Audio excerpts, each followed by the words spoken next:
Good evening. I'm Chris Matthews in Washington. Let me start with this. There's a real battle going on tonight. John McCain is out there on every television show accusing UN Ambassador Susan Rice of covering up a national security breach. He says Rice denied al-Qaeda's lead role in the attack on the U.S. consulate in Benghazi that cost the lives of Ambassador Chris Stevens and 3 others, and that she did so knowing it was true. Well, the man who defeated McCain in the 2008 presidential campaign takes this as a personal shot at him. How will he respond? Will he name Ambassador Rice his new Secretary of State to replace Hillary Clinton? Will he meet McCain's challenge head on and send Rice up to the Capitol to go face to face with the enemy? Well, tonight we study the battlefield and the firepower of the two sides in this year-ending political firefight. McCain sure wants this fight, but do his fellow Republicans? Do they want an older white guy taking on the competence of a young woman of color, a Rhodes Scholar of solid reputation? Most important, what end does the president want for this match of fact and wits? I'm joined by Michael O'Hanlon of the Brookings Institution and Jonathan Landay, the national security and intelligence reporter for McClatchy Newspapers. Michael, thank you for this. And I want to get to the facts. Am I right? Is the main charge here coming from McCain and the others that Ambassador Rice knowingly covered up a national security breach for political purposes? I think that's probably correct, Chris, because I don't understand the level of invective and anger otherwise. Clearly, there could be a debate about whether Rice chose the correct words, even based on what was known at the time. And I don't think it was her most stellar performance. But I have a real hard time believing that she was trying to be mendacious or in any way misleading. And I think that Senator McCain must have reached the other conclusion, or it's hard for me to see why he would be so focused on this issue so long after it happened.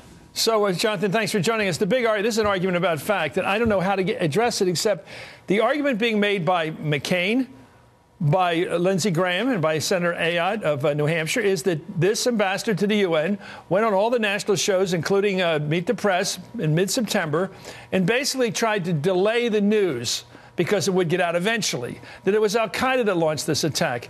Does that pass the smell test, that somebody would knowingly do that, knowing the truth would be coming out in a matter of days? Look, they still don't know really who was responsible. There are links to al-Qaeda, they say, but links is a broad word. Those links can take many forms. I think this is all a big political red herring. Okay. The main question... You're with Tom Ricks on this one. Yeah, well, the main question is, why was the consulate in Benghazi still open when the administration, when even the ambassador acknowledged that the threats against the United States was rising and the security wasn't adequate? And the answer could be that we had CIA agents in that area that needed to be protected. Absolutely. Ambassador Susan Rice met with her strongest critics on Capitol Hill today to answer questions about Benghazi, and the verdict was decidedly negative from her adversaries. Senator John McCain, Lindsey Graham, and Kelly Ayotte, the 3 I mentioned, said the meeting left them, here's the word, troubled. Let's watch.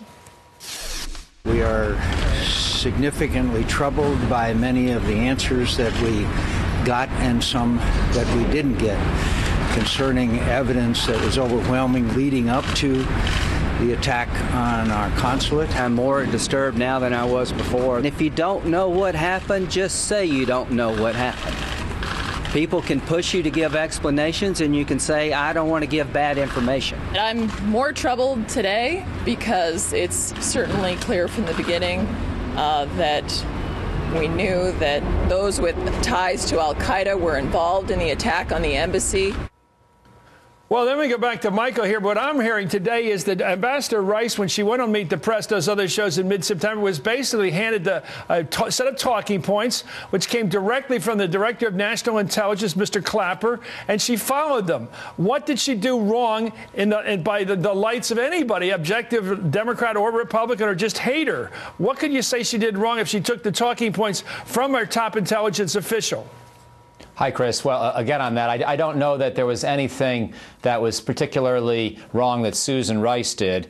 We don't really know who took the latest intelligence information as it was developing on the 14th and 15th and put it into these unclassified talking points. That appears not to have been done all that well, to be blunt. And even someone like myself, who's a big defender of Susan Rice and definitely does not think she should be disqualified for this episode, has to acknowledge that someone in the administration probably should have done a better job. But apparently she said today that she had nothing to do with the campaign. She met with no one from the campaign, had no one in the White House involved in this. It was all done, according to her, through the intelligence agency. She went to the primary source of information we have in our government, which is our G2, our intelligence people. She got it from them, and then she took it on television. There wasn't any political filter going on there. She wasn't playing any political games for the team. Your thoughts? Well, I agree with that. Well, finish up then. I'm sorry, Michael.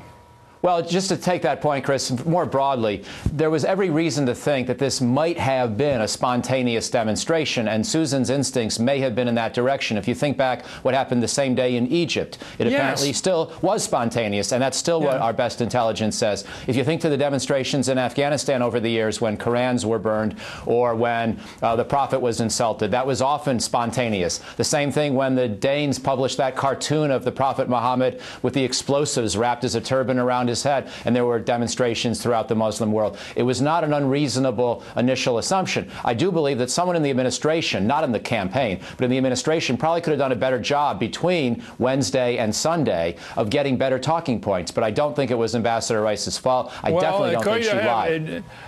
If it came through the White House, then she didn't give a straight story. Anyway, Joe Lieberman, who's fascinating to watch politically because you never know which way he's going to go. He's usually, of course, a faithful ally of McCain and Graham. They're the three amigos usually.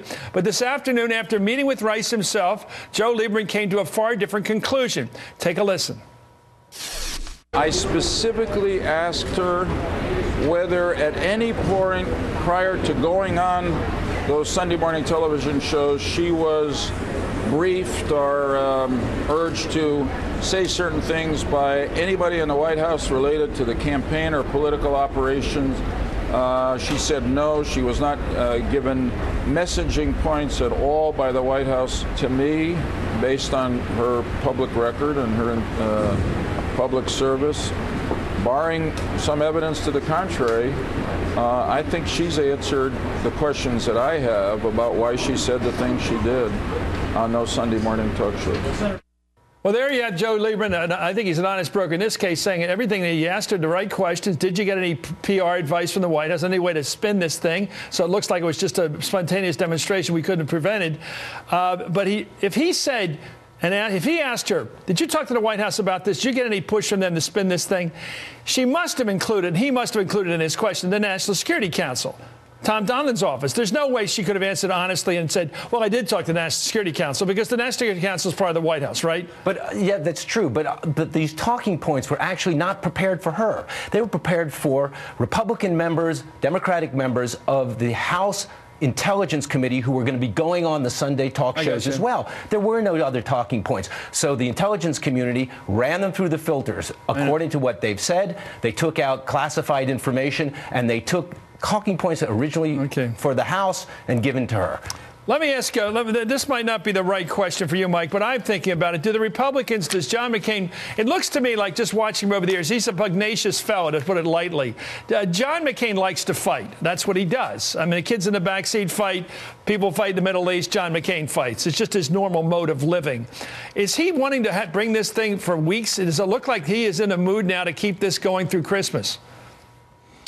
I don't know, He's trying Chris. to kill the nomination, it seems. At least you could argue that. The nomination of her as Secretary of State, if she is the president's pick, something nobody I know knows for a fact yet, by the way, that she is the president's pick. That's a good point. And here's the analogy that I would use to ask Senator McCain to reconsider. 8 years ago, Condoleezza Rice, at roughly the same age that Susan Rice is now, had a legacy that was not altogether perfect in the first Bush term. As National Security Advisor, she had been responsible for trying to coordinate different positions, or at least bring them up to a level of decision-making where the president could decide between competing views. As you know, she said the smoking gun would be a mushroom cloud. I would say that was a problem.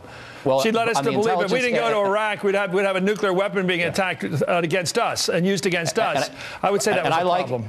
And I like Condi Rice, and I'm glad the Senate confirmed her, but there were more serious mistakes made in the first Bush term on intelligence and also on coordinating, as Condi Rice's job required her to do. Now, it wasn't all her fault, and therefore the Senate gave her a second chance. This is a much smaller issue, and therefore I think the Senate should also give a second chance, even if people think that Susan Rice made a mistake here.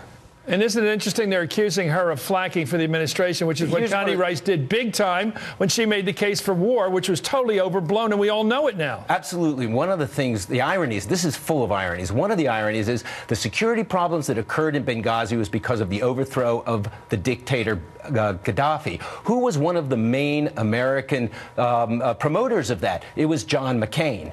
Yeah. And that's one of the ironies that's lost. Because Gaddafi was our helpful he was being going helpful after against Al-Qaeda. Absolutely. Well, this is really black spy, white spy. This is crazy stuff. Anyway, thank you, Michael O'Hanlon. Michael O'Hanlon and Jonathan Landay coming up.